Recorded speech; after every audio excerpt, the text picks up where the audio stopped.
Hello everyone! Starting today out with a bit of a headache, but I think maybe talking some Harry Potter is going to make me feel a little better. So let's get right to it. Okay, so today's video is on the Polyjuice Potion chapter, and it will be coming to you in 3 parts. First being Phoenixes as representative. So in this chapter, of course, we start off in Dumbledore's office, which means we finally get to meet Fawkes the Phoenix, and not exactly the prettiest thing that we're being introduced to.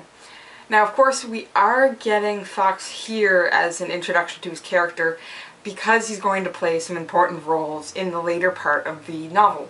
But this is not the only thing we're actually being introduced to in this moment, particularly with the fact that we're starting out with not Fawkes at his height, but Fawkes at his lowest.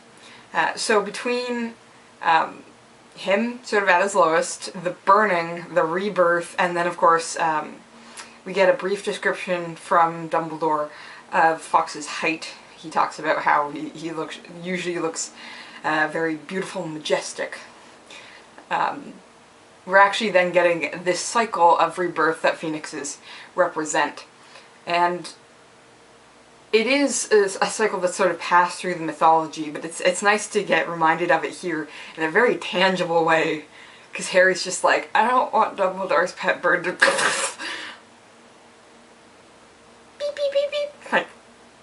Like it's actually happening. It's not just something that's that happens off to the side or way back in the myths and legends of the world. Like, no, Harry just watched this phoenix die and be reborn.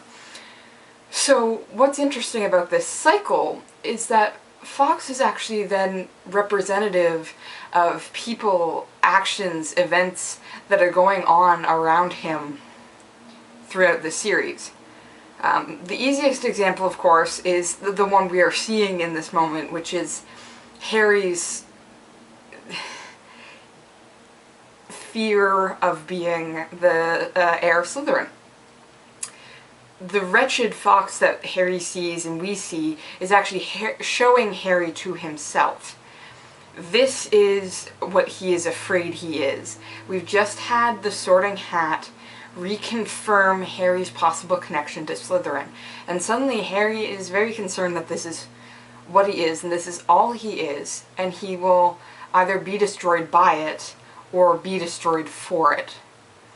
So we actually get this very wretched concern of Harry. This is this ugly thing that just bursts into flames is desperately what he is afraid of in himself. But then we also have that hope at the end, because we have Fawkes reborn, and we have Dumbledore saying, no, he is normally great, but all great people are brought low at one point or another. It is true greatness to then rise again from this. So we've got some hope for Harry there, and I think we're also going to see it once it's sort of confirmed among everybody that he's not the heir of Slytherin. And especially once, of course, we discover who is, and Harry's actions past that point. But just because we're getting Fawkes here, and that connects to the cycle we're seeing Harry go through in this moment, it is not the only cycle of rebirth that we should be paying attention to. The fact that we very clearly got this cycle presented to us means we should be looking for it in other places. Other characters, other books in the series, other events in the series, even other events that are mentioned sort of beyond the series that we're not seeing directly but we're hearing about. And I think some of the most interesting ones, of course, are the 3 Lost Boys, which is Harry, Snape, and Voldemort, because they sort of all go through this cycle in different ways, and we get 3 different results from it, which I find is really interesting, and I think I will get more into that later on into the series when we've got some more substantial information about these 3 characters. But I absolutely love just, I hope his bird doesn't Yay. Okay, part 2. The awesomeness that is Hagrid, Fred, and George. Oh, okay, I adore these characters, and this chapter actually just seriously cements that, because all three of them, right off the bat, are like, really? Harry is Heir Slytherin? You guys are idiots. Like, woof. Like, Hagrid just busts in to Dumbledore's office, and we are going to learn that sort of Hagrid owes Dumbledore a lot on this one, and this is not something considered socially polite to do, but Hagrid's like, no, see, no one's defending this kid, and no one defended me, and I'm defending this kid because I know what he's being accused of is not true. So Hagrid, like, right off the bat is just like, doesn't even think about himself. He might think of himself from the past, but he does not certainly think about if there are going to be any complications or problems if he just busts into Dumbledore's office. And of course Dumbledore recognizes that because he's just like, Hagrid, I don't think Harry's guilty. And Hagrid's like, cool. I'm sorry about busting in. I will leave now. And Dumbledore's like, cool. And everything's fine. And Fred and George, what I find interesting about these guys is simply the fact that they really do meet with all this adversity using humor, and they do it brilliantly because they show to all the students watching them how ridiculous they're being. Because they're just like, oh, it's the new Dark Lord, oh, make way for the new Dark Lord. Like, they are being over the top ridiculous to show others that this is exactly what you're doing. Like, the fact that you're afraid of him is utterly ridiculous, and you are being, in a lot of ways, worse than us, because Harry at least knows from us that we're not serious. But you guys are all taking this far too seriously, and you're going over the top with it. So, like, the three of these characters go up gigantically for me in this book, because they're just like, no one else is doing anything. So I guess it's up to us. And they do something. One in defense and the other two with humor. And that's awesome. Way to go, Fred, George, and Hagrid. Keep going. Okay, and part 3. Which is sort of the meat of this chapter, which of course is the investigation using the Polyjuice Potion, aka the Golden Trio learn from their mistakes. Because of course in the previous book we had everyone, oh god, not everyone, the three of them, because really it's the three of them that are concerned here, everyone else is just like school. The three of them make the assumption, purely through their attitudes and Snape's attitudes, that it is Snape who is attempting to break in to get the Philosopher's Stone. They find out they're wrong, and this teaches them a lesson, because from this point on then,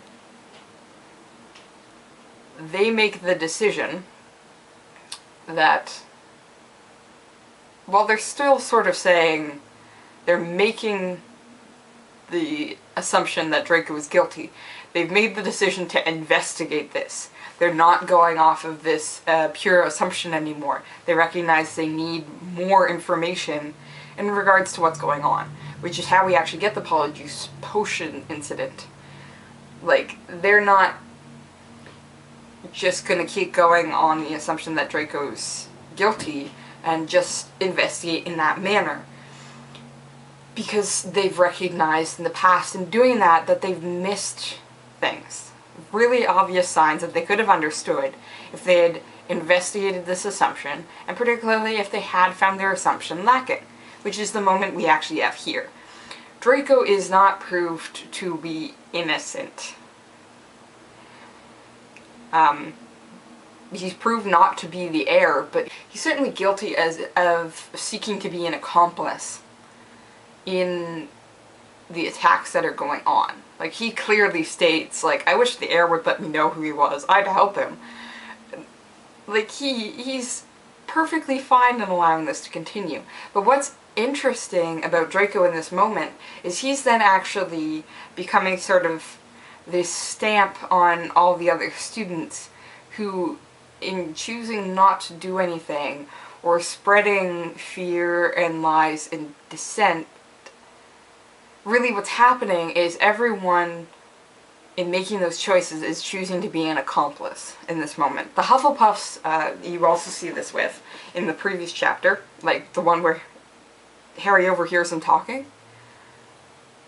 Again, they're spreading, like, this mistaken belief. They haven't investigated anything. And why do they leave Justin alone? Like, if they honestly believe that Harry is after him, why didn't at least one of them stay with Justin? Why is Justin then wandering around the school on his own? Very similar to how Harry's wandering around the school on his own for having the same assumptions made about him. So Draco is actually then, like, filling this role and allowing us to recognize that being a bystander in problems like this is not a positive thing. Whether you're a Hufflepuff bystander or a Draco bystander, these are not positive things because it's not helping the situation. In a lot of ways, it's making it worse. And it's making us be aware, like, I don't want to be Draco in this moment, so I need to see how I can help in events like this rather than hinder what's actually going on, or even assist what's going on. Like, I need to help solve the problem, not make the problem worse. And Draco makes that very clear for us here, because I don't think any of us want to be Draco. The Golden Trio is certainly doing things, which is why we have this investigation scene. And it's nice that they've improved their investigations, because of course, again, their assumption is proved incorrect. They can now look to doing other investigations. They can look at other hints and things. The spiders, I think, are going to start coming into play again, because that was a red flag earlier, which they've decided to ignore in order to focus on Draco. So I think when they go back, they're going to realize they've been missing some things.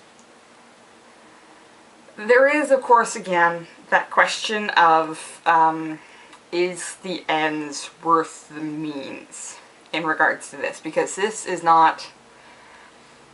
Let's just say what they're doing is illegal on several different levels. Like, you definitely know it's illegal from the fact that they stole from Snape's potion cabinet. So that, at least, like, we might not get a clear idea.